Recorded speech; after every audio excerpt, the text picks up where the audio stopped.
Seema, and I am back with a new lesson on confusing word pairs. Well, there are some words in English, where you feel like the meaning of those words are kind of the same, and you try to use them in the same sentence. But guess what?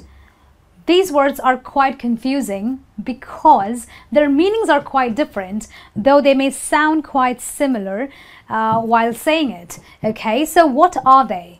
Now, the first word pair is the words deny and the word refuse. Well, both these words kind of sound like, they may have the same meaning, right? You're wrong. They don't have the same meaning because deny, what does it mean?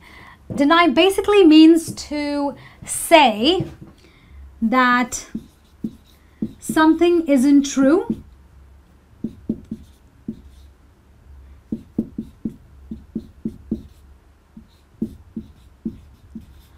or deny can also be used to say that you didn't do something, that you did not do something, okay? Or you can say you did not do something. So let's put that in an example or a sentence, okay? So I can say that Susan denied speaking bad about her friend or gossiping about her friend. So what I'm saying is that Susan said that she did not do it. She did not gossip about her friend. So Susan denied gossiping about her friend. Or you can say that Mr. Jones denied the false claims of murder. So he is saying that the claims of murder against him is not true. That's what deny means. It means that you say that a particular thing said about you is not true, or that you have not done something. Now, refuse. Well, the meaning of refuse is completely different from the word deny. How? Well, refuse basically means to say firmly that you will not do something.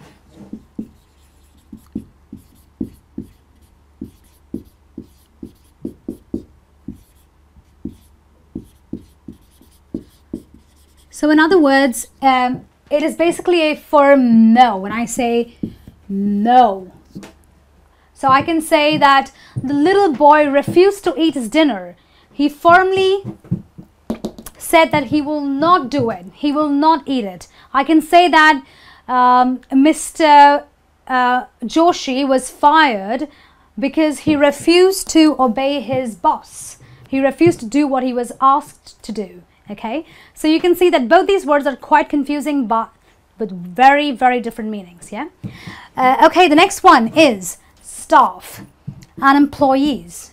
Okay, both these words again sounding very similar, but again quite different meanings. Okay, staff refers to an uncountable thing, or shall I say an uncountable noun, and it is always in the singular. It basically refers to a group of workers working in an organization.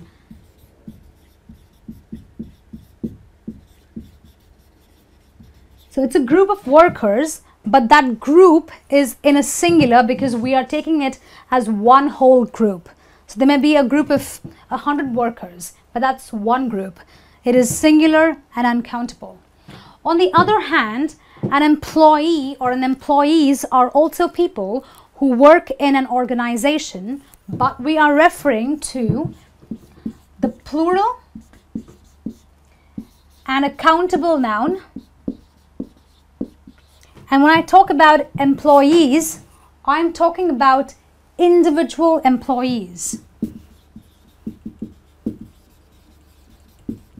which you can count because, as I mentioned, they are countable, right? So I can say that there are 100 employees working in the organization. It's plural. You can count the individual number of workers, right? But I have to say that the staff strength is 100. I don't say that there are 100 staffs. I can say that there are 100 employees, but I cannot say that there are 100 staffs. I have to say that there is a staff of 100 employees or 100 people, right?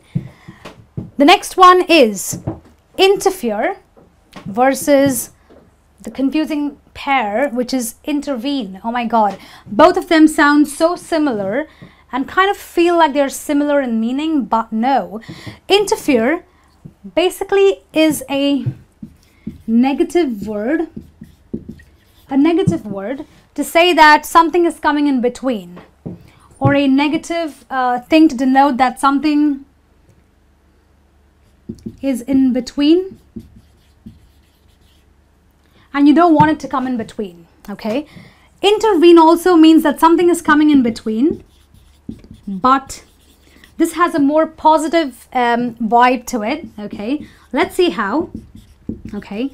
Which means you can't use both these words in a sentence together. They're two different words altogether, okay? So I can say that my mother-in-law always interferes in my household affairs. Now, there's a negative, vibe to this sentence because my mother-in-law is coming in between when I don't want her to come in between, right? So that's a negative thing, okay? But intervene, okay? I can say that Joe's mother intervened when he had a drug addiction problem. So Joe was going through a drug addiction problem, which he couldn't, take care of because he was addicted to drugs. But his mother came in between. Now, was that a positive thing to do? Yes, his mother came in between and helped him through it, right? So interfere and intervene are different because even though both things mean that you are coming in the middle of something, you are coming in between something, interfere is negative and intervene is a very positive thing, yeah? And the next one is problem and trouble. This is very simple. Problem is something that is countable. You can count problems, okay? So problem would be 2 problems, 3 problems, 10 problems, or 100 problems, okay? Trouble is uncountable. So both words basically means that they are a type of worry. You're worried about something, you've got a problem, you're worried. You have some trouble, you're worried. But the only difference in using it in a sentence is that when I'm referring to something that is countable, I can say, I've got 3 problems with this handset or with my phone. My phone freezes, problem number 1. My phone won't charge properly, problem number 2. My phone turns off, without any warning. 3 problems, okay? But if I want to talk about something that is uncountable, I can say, I've got trouble with my handset.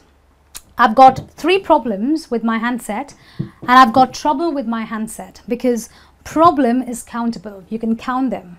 But a trouble is non-countable. It is uncountable, so to speak, right? The next one is suppose as opposed to supposed to. Well, a lot of people make a very, very common error in using both these words. When I just use the word suppose, the meaning can either be to expect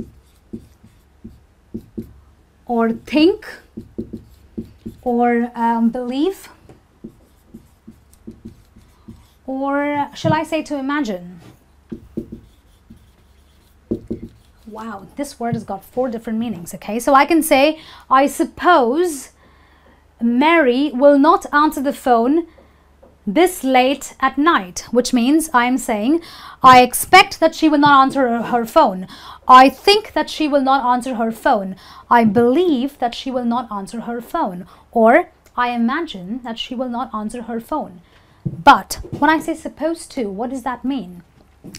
Supposed to basically means when I'm trying to say that something should be done.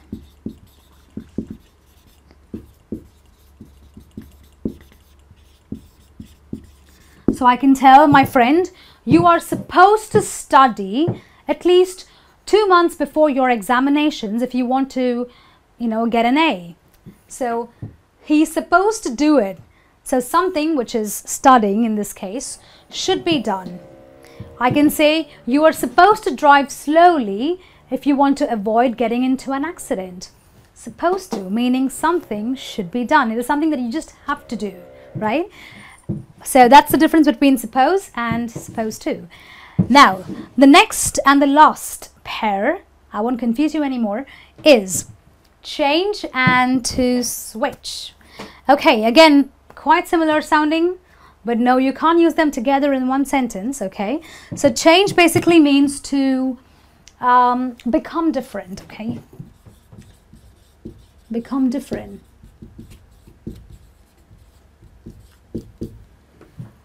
So I can say that the weather is changing, okay? So now we had summer, now the weather is changing, the leaves are falling, it's gonna get cold, so it's gonna be winter now, or maybe autumn. So when something becomes different, we say change, right? As opposed to that, switch. Switch basically means that you stop doing, or shall I say using something,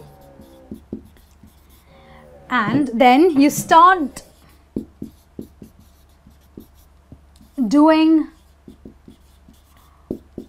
or using something else, right? So you were doing something or you were using something, you've stopped doing that or using that all of a sudden, and then you've quickly started doing or using something else.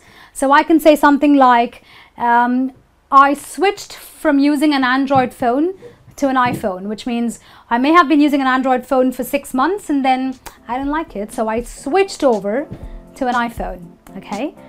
So that's it from me on this lesson on confusing word pairs. Well, I hope you are not confused anymore. I'll be back with some more lessons. Until then, you take good care. Thank you.